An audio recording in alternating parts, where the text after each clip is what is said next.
Canada. I will bang on the desk to signal 1 minute remaining, and there will be no points of order, clarification, or privilege. I call upon the first speaker to introduce the proposition case for 3 minutes.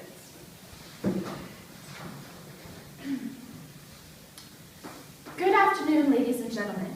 Today, my team will be arguing the irrefutable statement that Australia is better than Canada. I will be presenting 2 points. Firstly, that Canada has the worst weather conditions of any country in the entire world. And secondly, that famous Australians are far superior than any Canadian ever. My second speaker will focus on the greater happiness quota and the superior sports teams of Australia. My third speaker will conclude that Australia is better than Canada with a rebuttal and a summary. And now, my first point discussing Canadian climate. Yes, Canada does have the worst weather of any country in the entire world. Freezing cold temperatures, snow, ice, hail, rain, and storms in the winter, and heat waves with blistering and fiery temperatures in the summer. From the prairies to the Maritimes, from the territories to southern Ontario. The weather is so horrific and disgusting that Canadians have come up with a disorder for it, seasonal affective disorder. The weather is so bad in Canada that it is literally depressing. I will now move on to my second point, that Australian celebrities are far more talented and superior than any Canadian ever. What do AC/DC, Hugh Jackman, and Aspirin have in common? Australia. Australia is home to numerous talented singers, songwriters, inventors, and Nobel Prize winners. What would we do without Wi-Fi? Where would we be without penicillin? What about Liam and Chris Hemsworth? Where would we be without flushing toilets? And where does Canada have to do with this? Justin Bieber, the most hated celebrity in the entire world, and Pictionary, a game which has torn families apart for centuries. In conclusion, I have shown you that Australia is far better than Canada, and for 2 main reasons. Firstly, the Canadian climate has the worst weather conditions of any country in the world, and secondly, that Australian celebrities have far more talent. Ultimately, I think my team has made it clear that Australia is far superior than Canada. Thank you. I thank the speaker for her remarks. We shall now hear the first speaker for the opposition. Good afternoon, ladies and gentlemen. It is with this that I have found 2 points of contention with the opposition's case. Firstly, climate. In colder climates, you can always put on more clothing, but in the incredibly hot climate of Australia, there aren't very many clothing options. I'll be discussing climate further in my own case. In regards to celebrities, my second speaker will be discussing this, as well as the Canadian accent. Now, moving on to my team's case, I'll be presenting 2 points. Firstly, the Canadian cuisine is far superior to that of Australia. And secondly, the Canadian climate is far more livable. Now, to my first point discussing the fine Canadian cuisine. Canadian delicacies like beaver tail and poutine have been refined and perfected over generations by world-class chefs. Since coming to this country, I have enjoyed delicious gourmet cooking. It is completely differently to the standard I expected in Australia. After some time, kangaroo and Vegemite failed to support not only my nutritional needs, but eventually my taste buds as well. And now to my second point, the Canadian climate is far more livable. People come to Canada because of the climate, especially people who like to be cold. Australia's largely tropical climate, together with beautiful palm trees and sunny beaches, has become quite unappealing. When it is also so beautiful outside, that leaves no time for being indoors and enjoying activities such as watching TV and other worthwhile activities. In conclusion, I have shown you that Australia is certainly not better than Canada for 2 main reasons. Firstly, the Canadian cuisine is far superior to that of Australia, and second, that the Canadian climate is far more livable. Ladies and gentlemen, we on the negative team are living proof of our case. Would I have bothered to fly all the way across the world to Canada if it was not in fact better than Australia? Thank you. I thank the speaker for his remarks. I now call upon the second speaker for the proposition. Thank you. Good afternoon, ladies and gentlemen. It is with this that I found 2 points of connection with the opposition's case. Firstly, the cuisine. Canada's cuisine is famous for poutine, Tim Hortons and beaver tails. none of which have any very good nutritional value. And he also mentioned that his taste buds preferred this.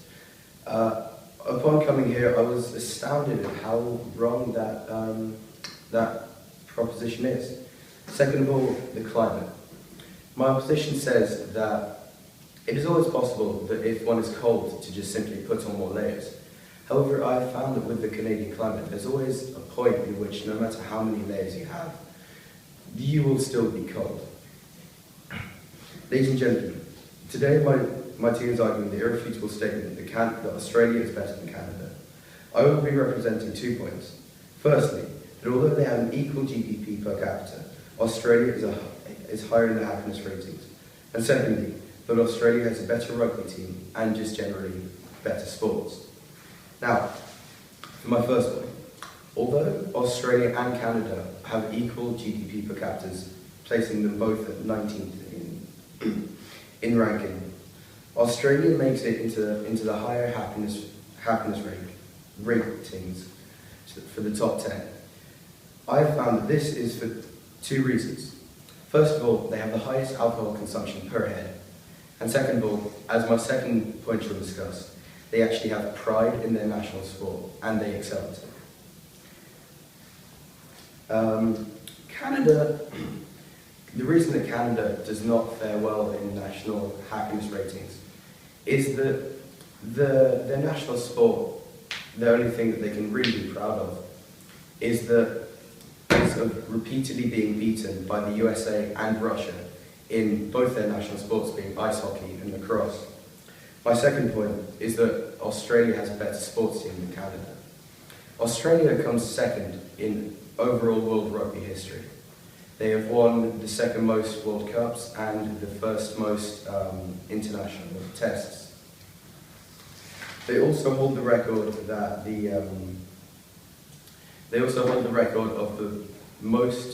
the biggest goal difference in any football or soccer match to this day, which is 31-0 against American Samoa. Canada comes 14th in rugby, which is less than good, and their football team is, I don't think they've made it into the past 4 or 5 World Cups. Thank you. I thank the speaker for his remarks. The second opposition will now deliver the last speech opposing the case. It is with this that I found 2 points of contention with the opposition case. The first speaker from the affirmative team stated that the Canadian climate is horrendous and unbearable. While the Australian weather may be warmer, it is in times of hardship that the Canadian climate has formed a sense of resilience that cannot be fostered by any other nation. Australians would no doubt cave and crumble under the might of their first blizzard, where Canadians would stand proud and strong, rugged up and warm. Secondly, the second speaker from the affirmative team stated that Australia's sporting success has fostered happiness in the Australian population. On the contrary, the long-running rivalry of the State of Origin Cup, a rugby game between Queensland and New South Wales, has fostered a spirit of animosity between the two sides and is a long-running source of depression and conflict in the off periods. Now, moving on to my team's case, I will be presenting 2 points. First, that Canadian accents are far easier on the ear, and secondly, that Canadian musicians have far more talent than Australians. And now to my first point. The thick harshness of the Australian brogue has led Canadian tour guides, bus drivers, teachers and shopkeepers everywhere to question the validity of their hearing, and in turn, the long-term mental effects of ultraviolet rays. By comparison, the soft, mellow undertones of the Canadian inflection with its flat vowels allow for far more effective comprehension and provide a sense of calm and self-assurance with its apologetic nature. The popular Canadianisms of for sure, don't you know, and awesome leave no doubt whatsoever about their good, if somewhat rueful intentions. I will now move on to my second point, that the talent of Canadian musicians is unsurpassable. The unmatched talent and unshakable fashion sense of Canadian music stars is no comparison to the small-reaching indie bands of Australia. Pop icons such as Justin Bieber, Carly Rae Jepsen and Avril Lavigne have had such widespread influence that they have been successful in transforming a large proportion of the population into what is colloquially known as LGs. Justin Bieber's hair flip alone has become a trademark for teenage boys desperately searching for somebody to love. and it is believed that the teen heartthrob has been solely responsible for the popular rise of the falsetto voice. The unshakable hold of the popular repetitive songs such as Carly Rae Jepsen's Call Me Maybe are so strong that they have been known to cause widespread insomnia from being so reinforced in the minds of the international population. It is on this basis that I conclude that Canadian pop artists have far more talent in influencing their respective target audiences through their outstanding fashion style and lovingly respected songs. In conclusion, I have shown that Australia is certainly not better than Canada for two main reasons.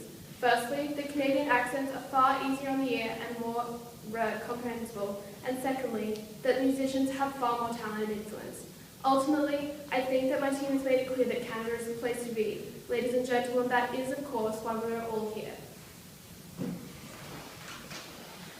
I thank the speaker for her remarks, and to make a correction, the third proposition will now deliver the last speech for that case.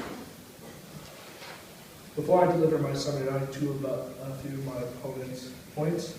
First of all, they spoke about Canadian climate, saying how it's very variable. But I like to disagree with that, because no one who's ever gone up north to Yukon has ever came back saying, oh, that was just lovely. Not just that, also saying that the song Call Me Maybe and other band artists such as Avril Lavigne have started a new chain of things called LGs.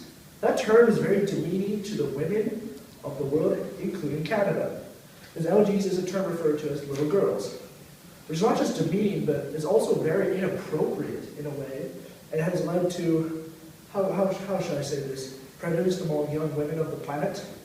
Not just that, why should Canada be proud of their artists? With artists such as Nickelback, whose songs all sound the same, that is not something to be proud of. It is something that we should actually keep down when we have great stars in Australia, such as Russell Crowe, winner of so many Oscars that he's actually lost count from his fingers. And not just that, Justin Bieber started a chain of haircuts that are basically one off from a bowl cut. I'll now move on to my summary. First of all, in my summary, my first speaker presented the points about how terrible Canadian climate leads to not just depression, but also to a lower population, such as in the up north. And secondly, that Canadian celebrities are inferior and spread prejudice and sexism among the world. And my second speaker presented the points that Australia is better at all sports than Canada, one of which being rugby. And secondly, that Australia is just a happier place to be. Australia is a place to be no matter what. In Canada, if you enjoy health hazards such as poutine or Nickelback, then you may as well just head over. But if you want to be happy in a nation that is proud of its sport and its people, then please go to Australia. Thank you. Okay, to make a second correction, that was in fact the third proposition, and the third opposition will now deliver the final speech opposing the case. Thank you.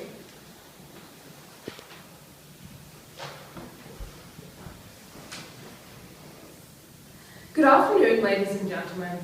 Today we have heard from an opposition who is rugged up, looking like they're about to walk into a blizzard, that maybe the Canadian climate is not the greatest thing in the world.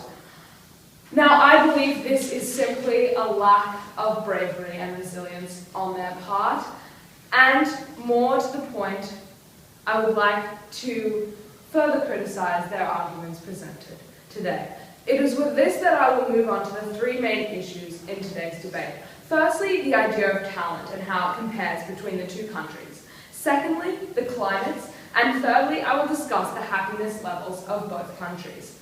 Now, today the issue of talent has come up repeatedly in this debate, both in sport and in music. Now, firstly, I'd like to look at the notion that Australia is a better nation because they are better at rugby. Now, I do not think that we should be judging the worth and value of countries on how good they are at tackling each other and throwing balls to one another. This does not define the worth of a nation, ladies and gentlemen.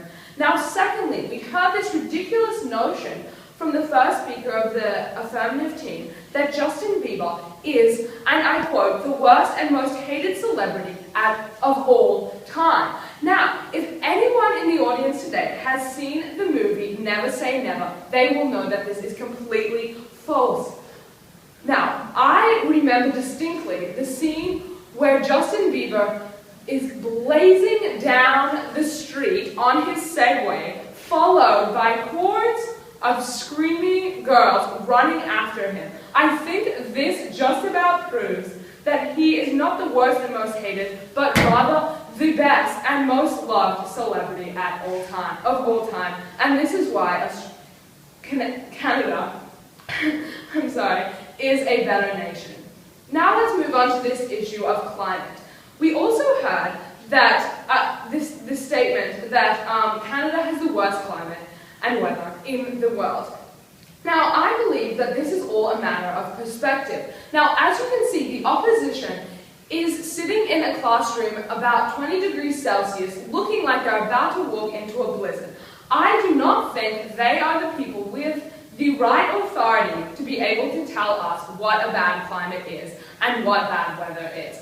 I think that sitting in 40-degree heat with nothing you can do about it is far worse than going outside of a blizzard or whatever it is, and drinking hot cocoa in front of a fire. I think that's a pretty nice afternoon or evening to spend. Now, to the last issue of today's debate, which discusses the happiness of each country. Apparently, Australia has a higher happiness rating. But, as my first speaker said, the Canadian delicacies like poutine create pure joy for citizens, and this definitely increases happiness ratings. As you can see, the Canadian nation is also upside down, which adds to the happiness of the country, because we see with children, they hang upside down in playgrounds for hours for enjoyment. And this is why I came here, and it's been quite fun being upside down in the world. Now, to summarize my team's case, my first speaker discussed Canadian cuisine and the Canadian climate. My second speaker discussed the Canadian accent and Canadian musicians. And ultimately, I think we have proven that Canada is the better nation. Thank you. On behalf of the House, I thank the debaters for their speeches. I now declare this debate closed.